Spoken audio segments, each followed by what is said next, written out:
in Scotland, we all say things like hang without even hinking, wouldn't we? I mean, I was in a shop the other day, right, and there's a guy in front of me in the queue, and he walked up to the lassie behind the counter, and he says, "Excuse me, hen, I'm looking for a hing he hangs with."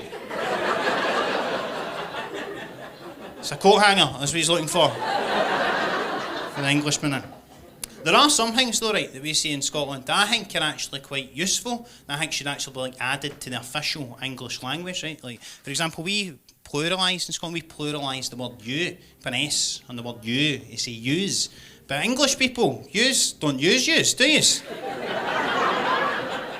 And you know, if yous used yous, it would improve the English language immensely, much in the same way that like potato scone or square sausage improves an English breakfast. Just makes it...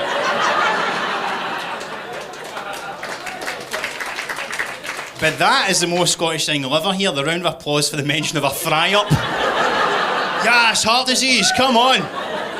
It's a sort of Scottish phrase. It doesn't even really translate directly into English, right? And I actually only realised that recently, because I said to one of my English pals, and he pulled me up on it. He's like, "Sorry, can I stop you there?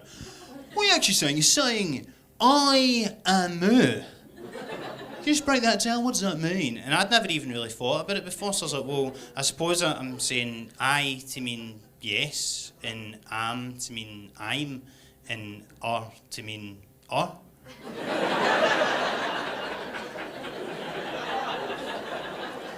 And she would say, ah. And he goes, "Hang on, so you're literally saying to me, yes, I'm ah." And I was like, aye. Am I?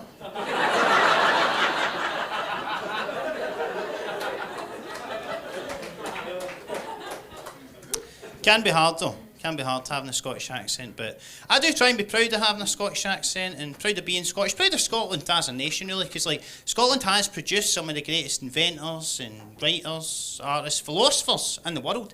In fact, one thing I learned recently, right, is that apparently one of the most influential philosophical concepts was first coined by a Scottish guy, right? Now I'd always thought this thing came from the French philosopher called René Descartes, but apparently it wasn't. Apparently it's actually from the Scottish philosopher David Hume. It's just that when he said it, no one understood what he meant. When he came out with the phrase, "I think, therefore, I'm a."